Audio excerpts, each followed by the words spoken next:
Hello, you're welcome to the Fixers Show. Hello, you're welcome to the Fixers Show. Hello to the Fixers. Today is a brand new episode of the Fixers Show. My name is Deborah Dondoche, aka the Fixer. I want to thank you so much for the month of October. We had a wonderful time. It was the month of dyslexia, and I'm very happy for those who liked, those who shared, those who commented, those who tagged, and those who watched or joined our live sessions. Let me know where you're watching me from. Please drop it in the comment section. If you're going to be watching this as a live, you tag hashtag live, and if you're going to be watching it as a replay, tag hashtag replay. Like I said, we're going back to talking about abuse, but today we're going to talk about drug abuse. And drug abuse, we're going to be talking about the story of Miss Valentina. She's going to tell us how she got into drugs and how she came out of drugs. That's drug abuse. So today is a very special episode. I'm going to let Valentina do the introduction, but without further ado, Valentina, you're welcome to the show. Thank you very much. It's good to have you. So share. Today we are going to be talking some very interesting stuff. You know, on the Fixer Show, we say it as it is. So Valentina, you're welcome. Thank you. Once again, it's a pleasure to have you on the Fixer Show. Basically, just introduce yourself. Let our audience know who you are. Okay. I'm Valentina Ukoh. I'm from Nigeria. I'm presently in Ghana, Accra, Ghana. Yes, so you heard it. She is presently in Accra, Ghana. So let me ask, how was your growing up like? Okay, I went to private school in a very lovely family. I'm the last child. Wow. I'm the last born. Last Coco. Yes, I'm the last born child of my family. I'm the last born child of my family, and I am an artist. Wow. I've been very passionate about handicraft right from when I was a little child. Crocheting, painting, drawing, all kinds of handicrafts. I'm just a very artistic. I'm a very artistic child growing up. Okay. So I know normally when people grow up or they want to grow up, there's always this "what do you want to be in the future" kind of thing. So what did you want to be in the future when you were growing up as a little girl? As a little girl, I always wanted to be an artist. Okay. But Artist is art, okay, art. I wanted to be an artist. Anything that had to do with my handicraft. okay. Crafts. Yeah, craft. I just loved craft, even though my parents didn't want me to be an artist, and my dad actually wanted me to study law. I know. Criminology. I studied law, so. Oh, okay. So that's what they wanted for me, but I really wanted to be an artist. Okay. And as God will have it, I wrote my JAM. By the time it was time to get to university, I saw my name on the board for fine arts, and I did Wow. it for fine arts. Really? Yes, I did Wow. what they told me to do, but the school dropped me In fine arts. It looks like they say God has a funny sense of humor. Yeah. He kind of directed and ordered your steps. So tell me about your life in the university. My life in the university. My life in the university. In university, I actually went to Ahmadu Bello University, Zaria, Kaduna. In university, I came into university as this very daddy's girl. I lost my dad just before I got into university. But I got into university very innocent, not really knowing a lot. But as I journeyed in the university, things took a different turn. I started getting involved in things that I shouldn't be involved in, especially drugs, taking tramadol, overdose, Refnol, codeine, mixing codeine with other. So let me ask. So was it the friends that you were working with? How did you get mixed up in all of that? I would say it's the friends per se.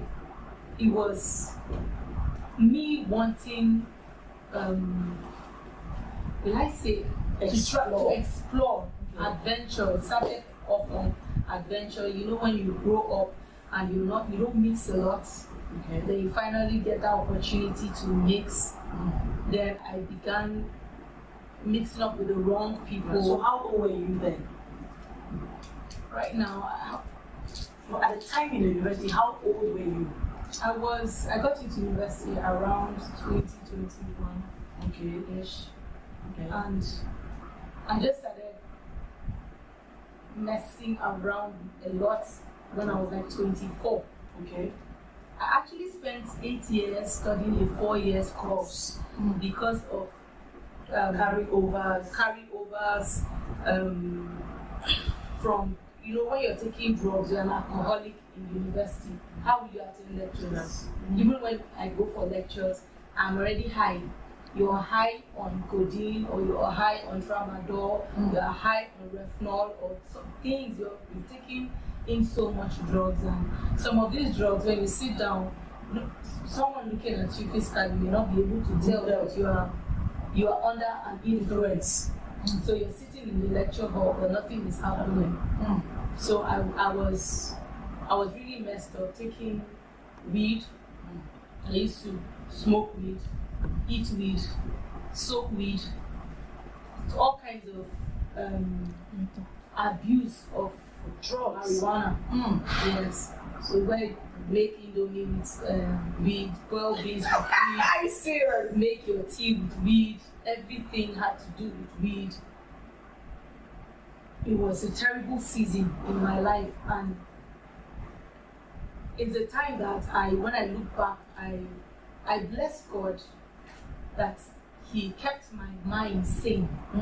Because when I look at there are people who have experienced such things and even did not even as much as I did, but some of them went off, they've gone bonkers, they lost their mind. Some of them ended up in like psychiatric homes and all that. But God kept my mind stayed, and my mind was intact. Everything was clear up until the time. Okay, so let me ask, what was the pull? There should be something that was like pulling you into that or keeping you into that. What do you think was?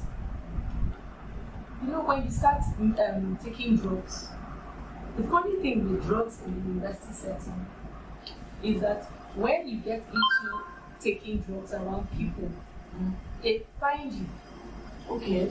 So even if you're sitting down in your house, those who like to take the drugs will find where you are, because like my place became like the zone for everybody that wants to smoke weed. You can just say, or those who want to take alcohol, they'll come to my apartment because I have like a mini bar. I was all about drugs and alcohol, cigarettes, and that life, that slave queen life, where your life is just all about addictions, messy addictions. It's not a good place to be. It's a blessing that God rescued me from that season. So did your mother find out, or did she have any idea? The funny thing is, the most terrible season of me being into drugs, I wasn't going home for holiday. I would stay in school when it's holiday. I would give an excuse why I can't come to holiday. Classes, I have some drawings. Discussion. Yes, so I have some drawings, landscape drawing. I have to go there was always a story to tell so that I can stay back and go on with my back. But she never came to school to check on you?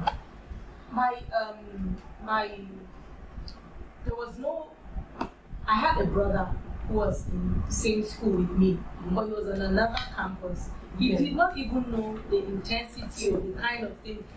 In fact, when I got very steeped in drugs, my brother had left school. He had graduated. So he had no idea. No one really had the idea that I was drenched in drugs and all of those things. They didn't have any idea. I really hid it. And that's how the parents who have kids at home, the children go for holiday, and if you don't pay close attention, your children will come back home and you will have no inkling that they are into any addiction. Because there are some addictions that you like when you get high on codeine, you just want to be in a place, in a solitary place. In Zaria, then we used to call codeine and Coca-Cola mixture. We used to call it slow. So it makes you slow. It just makes you be very seemingly reserved. So you will be thinking your child just likes to be by herself, or he just likes to be alone, but he's under an influence. So that was my terrible experience in that season. It was like a short period, but it was intense. So there are people who think that drug addiction can be like a long time. No, mine was like a short period, but in that period, it was like a period of 2.5 years, kind of. But it was intense. It was very, very. You wanted to try everything at once. So that's why I say I keep thanking God that I didn't lose my mind, because the gravity and the intensity with which I went into drugs, I naturally I should have lost my mind, but supernaturally God kept you. And I'm sure God was just watching you. So what is this girl up to? So did you have like friends that you used to take drugs together? Yes. Funny enough, when I was very, very into the drugs, the kind of people that were around me were people that were like my seniors in drugs. And they will even come. There are people who will come to my apartment, bring me drugs, and they've already combined the drugs for me, so I don't even know what I'm taking in. That's why I say God saved me, because as in someone, your fellow drug taking clique, somebody brings you a combination. They have put these different colors of drugs, and they tell you that this combination is the latest one. Then you take it in. I don't even know what I'm taking in. I don't know what has happened to me in the period that I took it. By the time I get myself back, I'm back, but I can't tell you what happened in like within that period of time. Like I'm lost, I'm gone. Then I come, like I've gone into a trance, I'm somewhere, and I'm back. So in that season, what if I was not? God just saved me. What if I was raped? What if I was? Anything could have happened to you, but every time God just delivered me, or just made it in such a way that maybe it happened in my house. So everything that has happened to me just happens in my space. So what's the pull? When I know about addictions, there are triggers, there are pull. So what was the trigger, or what was actually pulling you? One of my pulls at some point was the fact that I didn't know my fate in school. I didn't know if I was going to finish school or not. I got into that kind of depression. So every moment that in order to get away from the thoughts that my mate, this set has graduated and left me. This set, imagine spending 8 years in a 4 years course. So how many sets have graduated? So I got into a point where I was depressed. I was. Let me say, affected your mental health. I want to just be home and take drugs. So did you ever contemplate suicide? Oh yes. My suicide story is even one of the most amazing stories that anybody can have. I tried to commit suicide. I slashed my wrist with the Luger in my house, and I started bleeding, and the bleeding was so much, and I took myself to the pharmacy. When I got to the pharmacy, they treated me. They put a bandage, like plaster on my hand and cotton wool and everything. They told me that I was lucky that I did slash my vein. So I came back home that night and I slept off. When I woke up in the morning, there was no sign that there was a wound. There was no plaster and there was no cotton wool. And that's where my journey of wanting to know God began. It was like scary for me. It's like I know that I went to this place to go and check it, but I'm back. I know I slept with something, but I wake up with nothing. So who has done this, and what does this person want from me? But what must have happened? Yes, so it must be God. And why does he want my attention? Why me? I felt so unworthy. I didn't think that God would mind me to the point of doing something so supernatural to get my attention. Wow, that's really amazing. So this I've not even shared on any interview before. But you asked and it has come to this. That is the Fixers Show. So if you are just joining us today, we're talking the battle with drug abuse, and we're sharing my sister Valentina Ukoh's story of how she battled with drugs in the university and how she spent 8 years for a 4-year course and how she attempted suicide and how God delivered her. So now let's talk about your journey from, the drugs was affecting your education, right? Yes. But didn't you think that it was high time you stopped and concentrate? You see, there are moments where you're in your norm. You are normal. It's like you've gotten yourself back. You sit down and you're saying, what's the way forward? What will I do? I need to get my life back. I know that this thing is messing me up. This thing is destroying me. This is not me. Because like my primary school, I was like health prefect, labor prefect as a little child.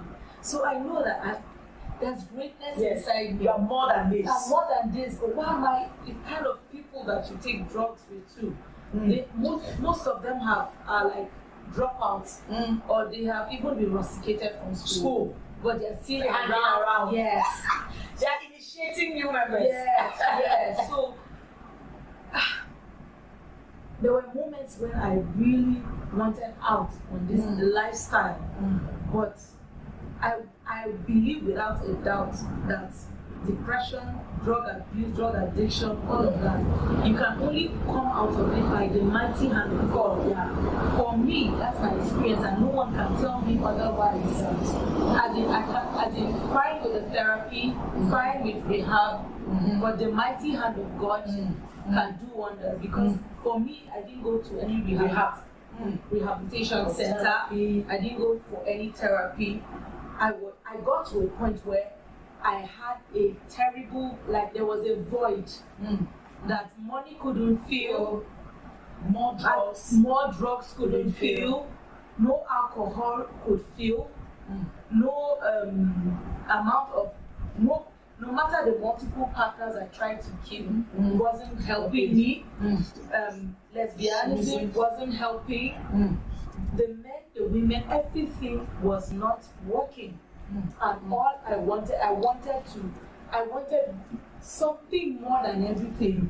And that more than everything could only come from above. It could only come from God. So I got to the point where one day I was in my room and I heard in my spirit I should go to a certain man of God. That's Bishop David Bakari of Jesus is Life World Outreach Ministries in Zaria, Kaduna. And I should go to him and tell him that he should lead me to Christ.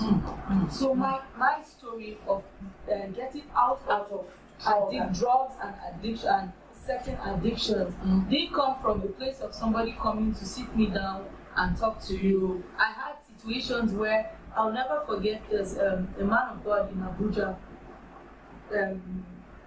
I don't know if he's a reverend now, but his name is David Ditse. He used to come and preach to me. He was in Christ Embassy at that time, but now he has his own church and he's a visionary of his own denomination. He used to come to preach to me, and as he's talking to me, I'll be blowing cigarettes on his face, and I'll tell him, tell me I'm going to be a great woman of God, I'm going to preach the word, my story is going to transform lives, and I will tell him that he's lying, like he should get out of my house. No matter what I did to him, he kept speaking the word of God to me. Amazing. My stepmom too is a very strong woman of God. she was, I believe that she's my intercessor. Yeah, she's praying for you. Yes, yes, because I know that she contributed to my being saved. Yeah. So I heard I should go to Bishop David Bakari and go and tell him to lead me to Christ. When I got to his office, the first time, they didn't allow me to see him. And the person that was at the front desk was like, I can't allow you to see Bishop. I said, why? And he said that no. According to him, the day that I gave my life to Christ, he told me that all over me, like there was a spirit about me, a spirit of seduction, of all kinds of things was all over me. And he wanted to talk to him first before he allows me that audience. I persisted. By the third visit, then Bishop was around and he was in his office. And before the person would even say anything, I went into the office. Like I was desperate to be saved. Because I heard from God in my private place. It was supernatural. Me hearing a voice telling me who to go to get saved. I don't even know why God chose to do it that way. That's my own salvation story. So when I got to the office, I saw him sitting down on the floor. That broke me. Because I was expecting when I get into an office, I will see a bishop sitting on the throne. Sitting on the throne. Like there will be something about some it. airs around it. Yeah. But I saw such, as in, I felt the presence of God, humility. The place was filled with peace. There was a peace that I can't explain. I just started crying. Like the overwhelming love of God was in that office. So I just went on my knees and I started crying. I stretched out my hand to him and I said, lead me to Christ. Wow. And he stretched his hand, took my hands and began to pray for me. And he said, he led me in the prayer of salvation. As soon as I said the prayer of salvation, I began speaking in mature tongues. I didn't even start everything was so it was for me like, what were you waiting for me? Because I've heard that people get born again and some people, it takes them a long time before they get the tongues of speaking in tongues. Yeah. But for me, instantaneously, I started speaking in tongues, and after which deliverance started. When the deliverance was happening to me, I had an out-of-body experience where I came out and I watched my deliverance happening. So I saw when he was casting out mermaid spirits, everything that he was casting out. It's like I stood out and I was watching everything happen and come out. And that's how I understand that when God saves people like us, when we get into certain atmospheres and you can even pick things, you're picking them because they left you. You had that thing in you and it left you at some point. So when you are in an environment where those things are prevalent, you can pick it in your spirit and you can dismiss them because now God has empowered you and God has saved you. So that's my salvation story. After the prayer of salvation, speaking in tongues, he sent me to the altar to go and keep praying. When I got to the altar, I had another encounter where I saw Jesus on the altar and I put my head on his feet. His feet, it was like fire. He's so glorious. I can't explain with words how glorious he is.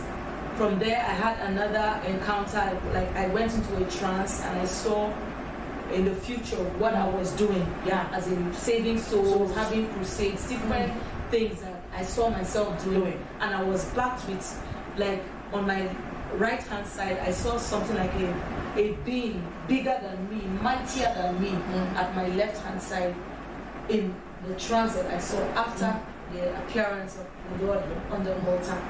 So I went back to my bishop's office and my journey, my salvation journey started. He began to give me books to read. He gave me Smith Wigglesworth's book, devotional. It's a powerful devotional. He gave me that devotional I got Good Morning Holy Spirit by Pastor Benny Hinn. He started giving me his own devotional, Strength for Your Days by Bishop David Bakare. Then they began to pump me with teachings. Every time I go to church and Bishop preaches, there's a CD. I'm giving the CD to go and play it at home. So throughout the week, and Bible says what faith cometh by hearing, and hearing by the word of God. So they kept pumping me with the word, and there was a man of God that was assigned to me, like to do your follow up. Yes, very important. He followed up on me powerfully. He was even a missionary. Wow. So he followed up on me powerfully. Then while I was in Zaria, this was a span of 3 months. Wow. There's something very spectacular that Bishop David Bakare and his wife, Mama Abigail Omolara Bakare, did for me. When I gave my life to Christ, they knew that I opened up to Bishop about the lifestyle that I was living. And he saw that the kind of men that I was dating, the kind of sugar daddies I had, to take this girl off of these people is to give her something. So what they did for me was they started giving me, Bishop put me on an allowance. Okay. Whether I want it or not, I was giving money. I think about 3 times a week. So there was always money for Valentina. And I pray that God would make a way for men of God that have ladies with stories like mine in their congregation, be able to support them both financially and not judge, not think too hard about it, because they didn't know me from anywhere. I had a peculiar salvation story, yet he gave me access to him and his wife, full access. I can call them anytime for direction, for them to guide me according to the word. If they didn't do that, there would have been a tendency for you to go back. Yes. And all their effort would be wasted. And I think that's the part, like you said, the church needs to be empowered. Yes. So that when these women come like this, after you have given them the word, there must be something that can sustain them, so they don't have the appetite to want to go back to where they're coming from. And the fact that they were non-judgmental, and the fact that they didn't look at your past and use it to judge you was very important. Yes. But I want to ask something. When you had the salvation experience, so what happened to the affinity for drugs? Now, at the moment where I gave my life to Christ and said the prayer of salvation, the moment I let me chip in something. Okay. For a long time, I was trying to finish school. Okay. The day I gave my life to Christ, the next day I gave my life to Christ at 3 p.m.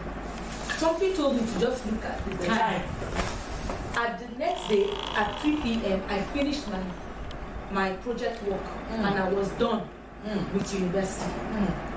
So in less than 24 hours of giving my life to Christ, what I couldn't achieve, yes. And as soon as I finished, I came to the church to come and tell Bishop that I finished my project. And Bishop gave me money to go and print my project and go and submit it immediately.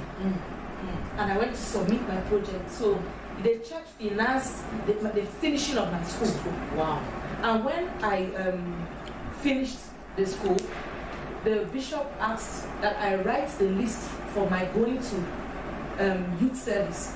And I wrote a list and they financed my going for youth service. Just in a bid to not make you go back to that life. Yes, and that's how I went for service, fully kitted, because a man of God, a woman of God, Bishop David Bakare, Mommy Abigail Omolara Bakare of Jesus is Life World Outreach Ministries, Kaduna, took it upon themselves that this one, she will not go back. She will not go back, and she will continue to thrive. So I'm sure that's how you separated with all your drug friends. I was crazy. I would go into the streets and go and win souls and bring them to church. Wow. I will bring them to church and bring them to Bishop's office and say, this woman, this is her problem, solve it. Wow. This person, this is a problem. I was bringing people to church. So your house changed from a drug den to a. The interesting thing is, I gave out everything that I owned. I gave it all out. I was left with like a robe and bathroom, what Ghanaians call chalowote, bathroom slippers. So that's all I had. You did like Juanita, I don't want nothing the devil gets. Yeah. I know what shit. Yeah, I gave out everything. Everything. And the Lord told me the day I gave out everything, there are women that will watch this. Someone like Edo Ukase, she was in my school, Peace Uredo. As in, there are people who witness my transformation. I gave out everything and I started all over again. That day the Lord told me that everything I've given out, I'll have it in abundance. Okay, so what about all the relationships you had, the men and everything? What happened? Okay, that's another interesting part. For the relationships, something supernatural happened to me. I forgot many men. The day I gave my life to Christ, the next day there are sugar daddies that called me and I could not identify them. And they thought I was joking. And I'll tell them, please introduce yourself. And the person is introducing himself. The one that beats, there's a particular person that it beat his imagination. When he called me, I was telling him to introduce himself, and I was with him like 2 weekends before that time. I had traveled to see the person and I was back.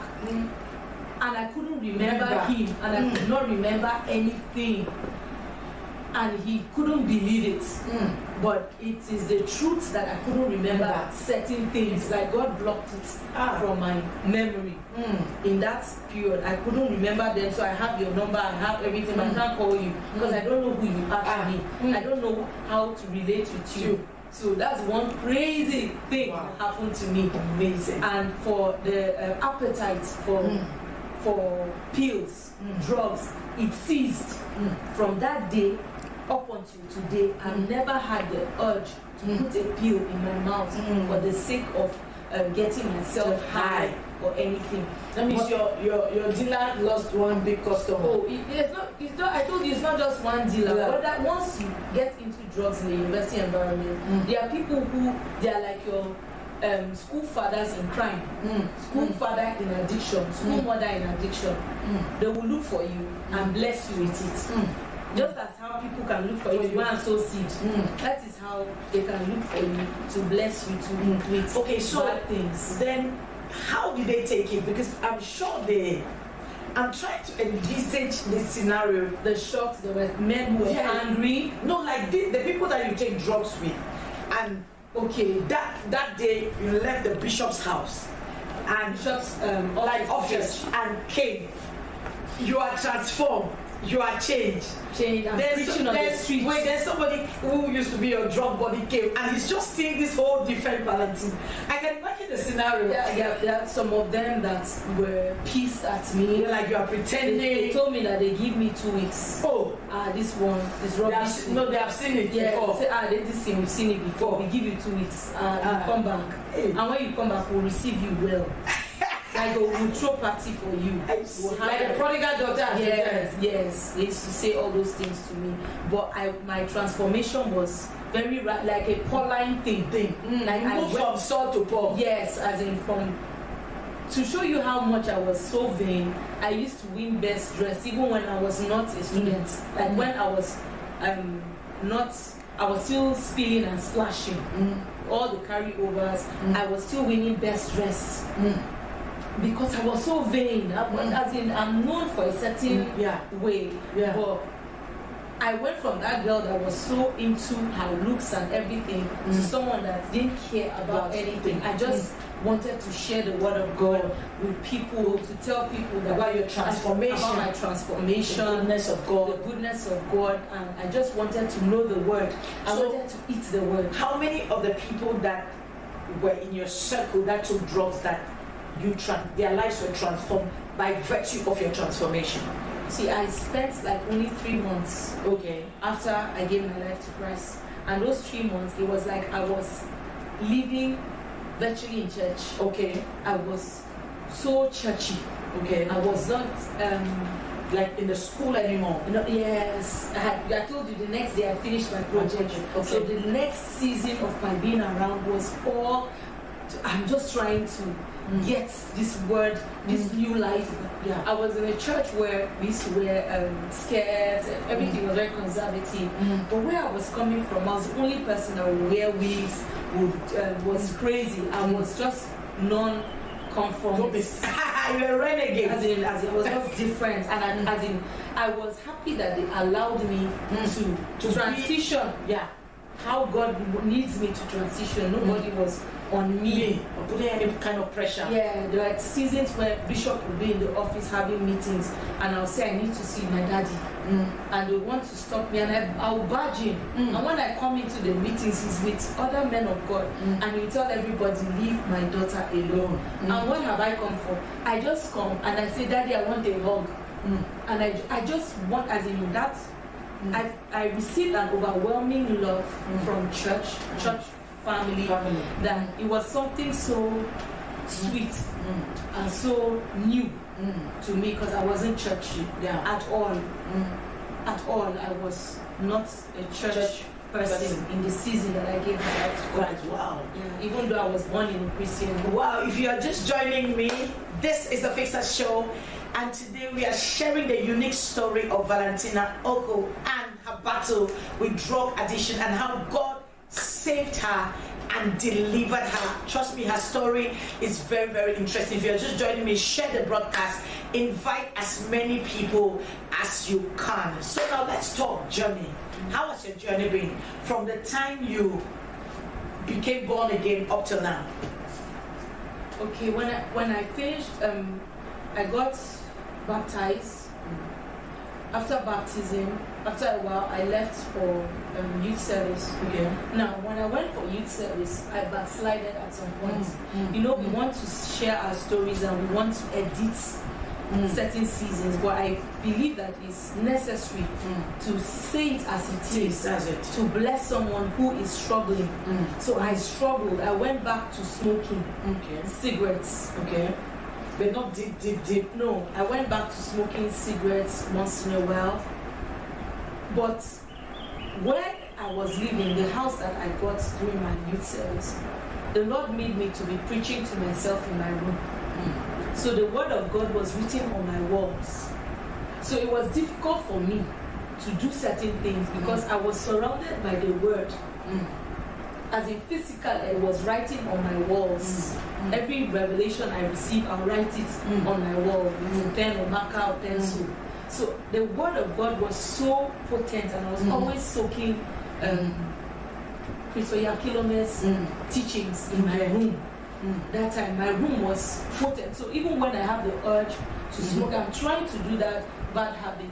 But the presence of God will be filled in my room when I want to start doing something that is contrary. Then I won't be able to go home. So my room became like a place that I can't do my silly things. I have to go out. But I had a very crazy encounter. I went to the club with a group of people. This time I was backsliding a bit, and I went to club. When I got to the club, they gave me red wine. At this point, I had not drank alcohol in a long time. So I thought that it was business as usual. So they brought the red wine. As soon as the red wine touched my tongue, I began to prophesy and speak in tongues in the presence of all the people seated on the table in the club. And I began to give word of knowledge, word of wisdom, and began to expose the people on the table about things that they had done in different countries that were not, the people sitting with them, the things I was saying were too heavy, secrets were coming out. And they bundled me and they took me.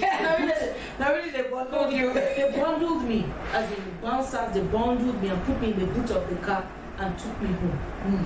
When I got to my house, when they left me, I had alcohol in the house, Hennessy. Hennessy was, that's what I'm telling you, there are moments where somebody can be born again, have that strong transition, but with that strong transition, the enemy too is following up on you fully. A little move mistake you make, you will enter Enter. back fully. So I had Hennessy in my house, and I took the Hennessy and I was drinking, the Hennessy raw. Meanwhile, I had been drinking the red wine, and they dropped me, and something told the person that the way they dropped me at home and the way they put me in the boot of the car was somehow. So let me just come and check up on her. When they came back to check up on me, I was on the floor. Luckily, my window, the curtain, I did not close it very well, so they could see that I was on the floor. They saw the bottle and they saw that I was passing out. They are calling my name. I can't answer. I'm looking at them, but I'm dazed. I was going. So they broke the door, picked me up and rushed me to the hospital. As soon as the doctor got to me, the doctor said that you are now alcohol intolerant. You drink, you die. And that's how I stopped, as in playing. No, stop. Alcohol. No, you would have continued. So somebody else will say, God just knew that he had to do something. yes. So what about during that time? What about your spiritual father, Bishop? My spiritual father, I was still in touch with him. Okay. But you know when you are messing up, you'll be in You touch hide. sparingly. You only say what He didn't sense anything. I was more in touch with even his son. Okay. Pastor Jesutoli Bakari of Okay. the House of Kings, Okay. Abuja. I was more in touch with Pastor Jesutoli Bakari because Bishop made both of us like covenant brother and sister. Okay. So you check up on your sister eternally. No matter how high you guys rise in life, she's your sister. She's your covenant sister, and you check up on her and follow up on her. So Pastor Jesutoli Bakari was there for me. And he will never judge me. He will tell me where, as in, this is messed up, but he will now guide me and help me through it. And there were other men of God, women of God I had encountered Along in that the way, season who were helpful to me to make sure that I was still on the path. Yes. Wow, that's amazing. So, at what point, I remember you mentioned to me that you left Nigeria. So how did it go after your youth service? Okay, after my youth service, the Lord told me to go back to Abuja. Okay. When I went back to Abuja, I wanted to get a job, but every time the job comes through, like sometimes I will sit in my house and job opportunities will come to meet me in my house in areas that I didn't even study. Supernatural, but every time those things came, the Lord would tell me that I don't want you to work throughout this year 2012. I want you to just work with your hands. So I began to do different things with my hands. Wow. I began to create some beautiful stuff here. Yes, I began to create, like, this is a headband and a matching bangle. I began to create things. Wow. I began to make hats. Wow. But these hats, not the hats making professionally was in Ghana here, but the handicrafts and all of those things. But at least you started something. I started doing a lot with my hands. But the This is person, beautiful. the person that ignited, as in opened up on my physical giftings was Bishop David Bakari. Okay. Before I left for service, he called me one day and said, I want you to show me what your hands can do. And I was surprised that how did he know? Because I never told him anything. And he asked me, what amount of money do you need? I want you to create things with your hands and come and show me. So I created different things. He gave me money. I brought it to his office and I lined them on the floor and he prayed over the works of my hands and said that from that moment onwards I will not lack, like my hands will create mighty things and do wonders in the earth. Like Paul was able to create tents and do the ministry. So he activated that part of me. So he came back to Abuja and kept doing my handicrafts. At that time, I didn't even have money to get the kind of materials you needed to. Yes. So I have a season where I used to go to the dust bins of tailors in Mararaba markets. Some of them, if I go back, I'm sure if they see me, they will remember the girl I used to come and beg for pieces of cloth for me to go and practice with, because I was staying with my brother and he will provide for me materials, but because I'm so, as in, I was so in, I want to learn, I want to practice, so I was doing everything that I could. So I would go to ask them for pieces, and I was learning and learning and learning. I kept learning. One time I went to a plaza, and I saw a woman of God, Lady Reverend Maureen Obawaya. Her husband is a bishop in, I don't know if it's bishop they call it, but in RCCG in Lagos. She was the one that took me. I just met her and I told her I can help you. She had an art gallery, and I began to help her to sell in her gallery. And from there I learned a lot about the business part of having things created, handicrafts, handmade products, and I began to polish, fan my gifts to flames. So after my time in Abuja, the Lord one Thursday told me that He's moving me to Lagos.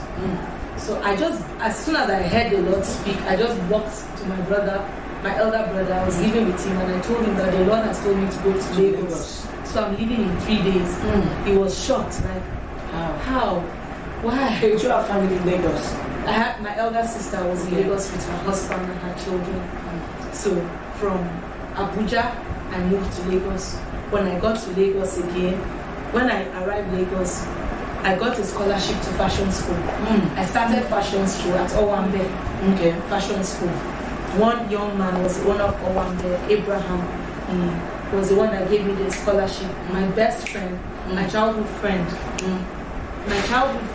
in Nigeria then, Oluwadara Simi Adams. She's the one that told the person that there's a lady that she wants to get a scholarship, and I was giving that scholarship. But the Lord told me to leave that fashion school and I should begin to teach people what I know how to do. So in Lagos, from there I went to learn carpentry. Wow. After carpentry, I learned carpentry at Ogba. I learned shoemaking at Ogba bus stop under the son of the Iyaloja. Then is the one that trained me. His name is Sapo. So Sapo trained me in shoemaking. Then after Lagos, the Lord told me that Bible school, Ghana, and I was already receiving nudgings about Bible school. But before I left Abuja, I had met a Muslim convert who came out of a church, Koza, Abuja. I know Koza. Commonwealth of Zion. Of Zion. So we're coming out of church one day, and he saw me by the sidewalk, and he said that I name you Anakazo. So when he said Anakazo, I've never heard that word before. So I called Pastor Jesse Tony Bakari and told him that there's a young man has told me that he names me Anakazo. What's the meaning of this? He told me that no one can name me. It's not given to any man to name me but my spouse. So he's speaking about a season in my life. So when he told me that, now when I moved to Lagos, one sudden day, somebody said that, oh, my mom wants you to come to Ghana. Some Ivorians have seen your handicraft and they want you to come over. Meanwhile, someone else had offered me a house, car or land as a gift. And I told the person that no, I want to go to a Bible school. Because I have been having when I discovered Anakazo being a Bible school, the meaning of Anakazo is the compelling power of God. So when I started craving to go to Bible school, knowing now that Bishop Dag is the one that owns Anakazo, and the Lord had been talking to me that Bishop Dag means is my father in Ghana. I didn't understand, baby Christian, I don't understand what it means. I don't even know what, I didn't know much about spiritual fathers or anything. So me, I just wanted to know who Bishop Dag was. I had never even listened to any of his messages. I had nothing, I had none of his materials. I tried to even reach out to a woman of God who was from Lighthouse, then in Lagos, but I didn't meet her. She had traveled.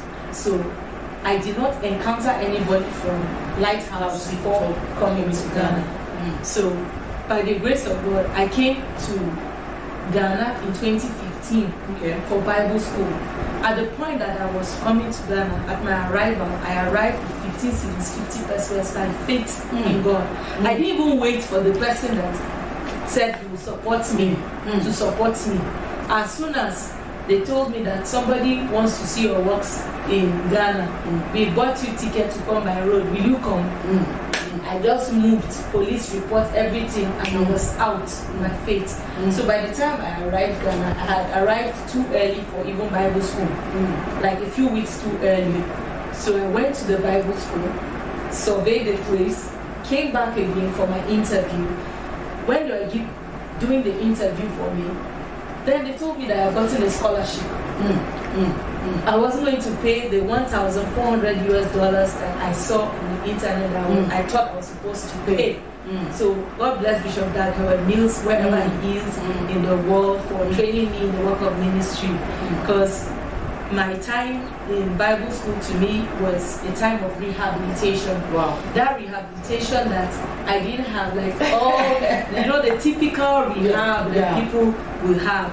I believe that God brought me to a solitary place, like a place where like a cave of Adullam season for me.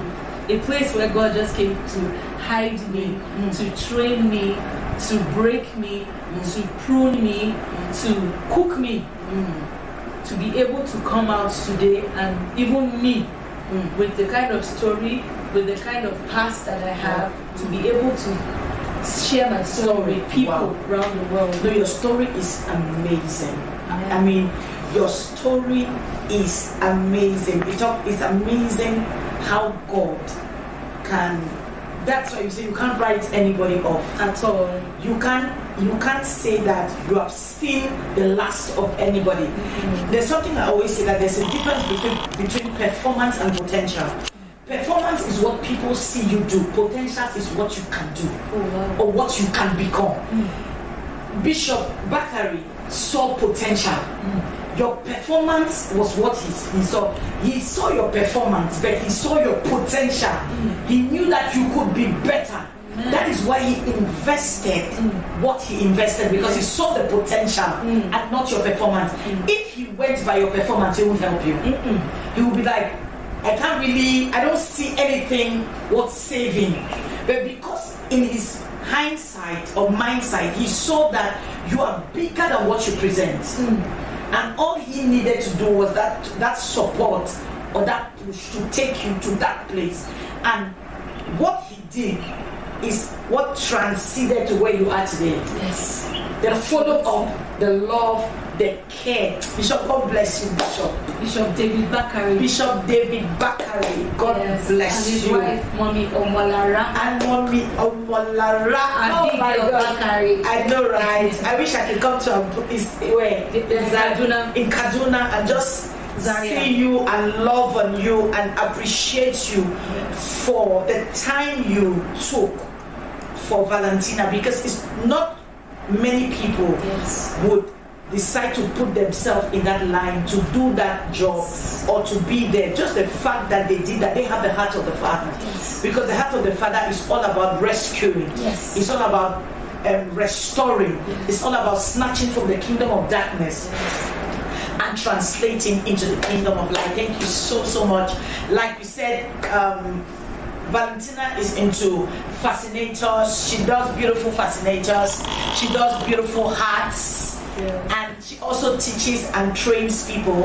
I'll be leaving her number in the description, so that if you want to be trained, if you want to learn how to make fascinators, you want to learn how to make bags, you want to learn how to make whatever it is that your hand can find to do. And look at this beautiful one. It looks like I'm going to get married again. I absolutely love it. It was amazing. And thank you so much for coming on the Fixer Show. We share these stories because we want to encourage people. We share these stories because I always tell people that we give your experience a voice. Every time you have an experience, it needs a mode of expression. And once it expresses itself, it becomes a voice. It ministers to other people that thing that they were living in that kind of life and they can't come out. Just seeing you is a testimony or a testament to the fact that God can use anybody. Yes. It means that it doesn't matter where, it doesn't matter the state that you are in. God is a God that does or that rescues. So this is it at our end of the Fixers Show. My name is Deborah Dolce, aka The Fixer, and I want to say thank you so much for sticking around to listen to Valentina's amazing story. Share the broadcast, tag your friends and families to watch, to listen, and to share. So I want to say thank you so much, Valentina, for coming. I'm amazed at the things God is using you to do, and I know bigger, better, and greater things are coming your way. Until we come your way in the next episode, it is bye-bye from Valentina and myself. See you, bye.